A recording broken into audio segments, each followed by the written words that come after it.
Hi, everybody. This is Silvio Canto in Dallas, Texas on Wednesday, September the 28th, and welcome to our commentary. Just a quick reminder. We did a podcast with Bill Katz, the editor of Urgent Agenda, on Monday. It was one of our better ones. And one of the things that we talked about was the mayor of New York, Mr. Adams. And I've got a post coming out about Mr. Adams on Thursday morning. I will talk about that tomorrow.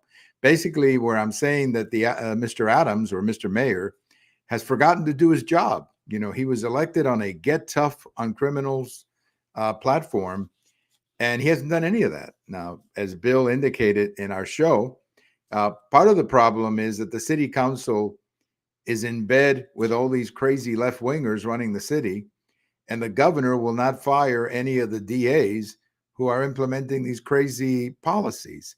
So whatever the mayor wants to do, he's limited by the city council or by the governor. Now, you would think the mayor would fight the governor or the city council because that's what the people of New York City want. They want safety in their streets. But, the mayor has turned out to be a pretty, not exactly a tough guy as he had projected during the campaign. So check out my interview with Bill, as well as my post coming out tomorrow about Mayor Adams. Well, let's talk a little bit about what's happening in Florida. Again, I have a couple of relatives who live in the Miami area, a couple of cousins who live down there from my mother's side of the family. And everybody's okay, but I know that the people in Florida are going through a little bit of turmoil right now. So we're praying for them, and we're hoping that everything down in Florida here in the next couple of days. But it's not easy when you get hit by a hurricane like that and all that water coming in. And as I always tell people, Mother Nature always wins. So if you try to fight Mother Nature, she's going to win. Talking about water or a storm, she's going to win. So listen to what the experts are telling you. If they tell you to evacuate, you get the heck out, because Mother Nature is going to win. The water coming into Florida from this storm, there's no way you can fight that. So don't try to say, oh, I'm going to be the last guy around so I can put a video of what's happening on Facebook. You're not going to make it. It's just that simple. Mother Nature gets nasty like this. Mother Nature always wins. So get the heck out and follow the instructions. So we wish Governor DeSantis and the people of Florida the best. Now, obviously, Governor DeSantis is going to be under heavy scrutiny here because he's the governor, and he's a governor running for president, and many in the media want to get him for that reason. So he's going to be under scrutiny. Everything he does is going to be exaggerated and so on. But I think he's going to be okay. He's going to be okay. He is a natural leader. You could just tell by his demeanor that he's a strong guy and a natural leader. So I'm sure he'll be fine. And I'm sure that the people on the ground in Florida, the professionals who are going to actually do the work, I'm sure they're fine and everything will be okay. So just listen to them and listen to what they're saying.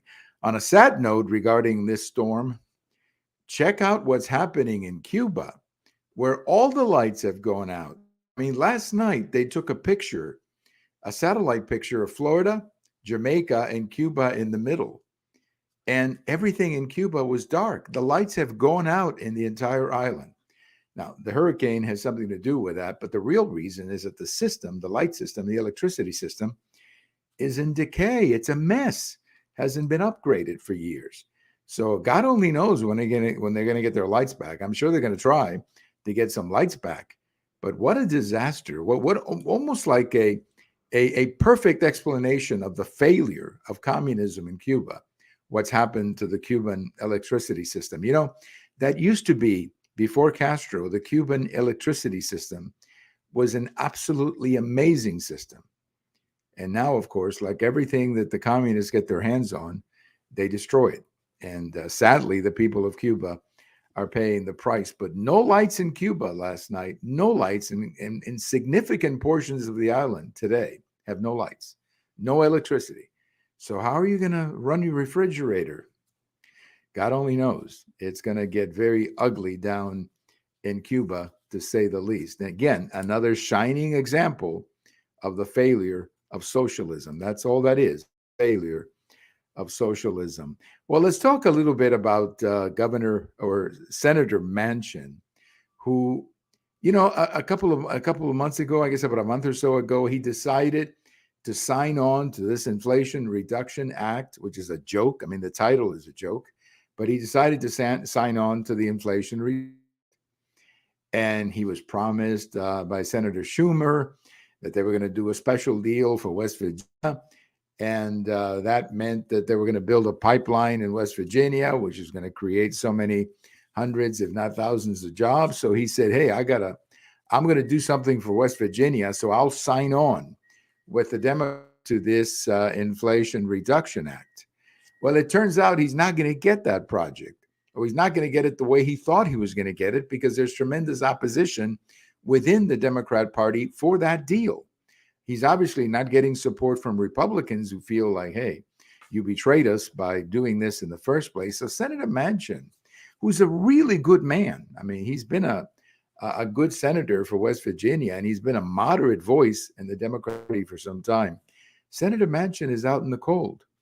He has lost a lot of support back home. He doesn't have the bill that he wanted to pass.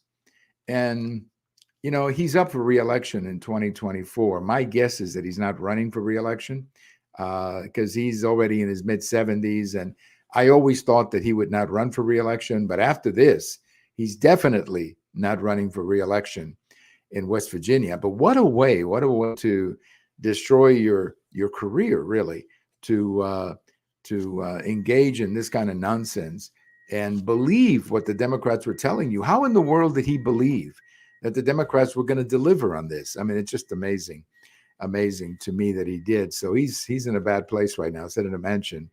And that's a shame, because I think he's been an important senator. And in many ways, he protected the Constitution by keeping, the filibuster running and other things going in the Senate. Now he's not sitting pretty, to say the least. I have a post over at the American Thinker today, Wednesday, where I talk about what's happening with heating oil this coming winter. And the title of the post is President Biden Wearing a Sweater. Now, some of you may remember the night that President Carter, back in the late 70s, gave a speech from the White House where he was wearing a sweater, and he was kind of telling Americans to conserve energy. And he was wearing a sweater, encouraging people to lower their thermos, wear sweaters around the house to save energy. Some of you may remember that. So in this post, I'm suggesting that maybe we'll be hearing a speech from President Biden sometime later this year or early next year as winter hits the Northeast. The problem is that the energy prices are going to go up to such level. A lot of Americans are simply not going to be able to pay their bills, especially in the North. And we're seeing the same problem in Europe, where misguided energy policies have put the continent, or many countries, in the situation. I just read a story that people in Europe are cutting firewood. They're going out to the forest and cutting trees so that they can heat their homes. That is what is happening there. And it's going to get even worse there in Europe, because at least here we've got some supplies. They don't. So it's just going to be a mess. It's just going to be a mess. And it's all the product of bad energy policy. That's all that it is. We have all the energy in the United States, fossil fuels, natural gas, whatever you want to use. We have it. We have it in plenty of supply. All we have to do is turn it on, and you'll see the price drop, and you'll see the market settle with lots of energy. But we decided to get cute. And we decided to get cute by cutting back on all of these successful things that President Trump had done, whether it was the border, whether it was the energy policy. Decided to get cute, and we wanted to chop away anything that had President Trump's name on it. Well, this is what you get. High gasoline prices, and they're going up. Believe me, they're going to go up more. You get high electric bills, and especially in the Northeast when the winter really hits the Northeast. And look at what's happening in Europe. But what a disaster in Europe with energy. All of it, a solution for it. It's called energy in the ground. We have lots of it.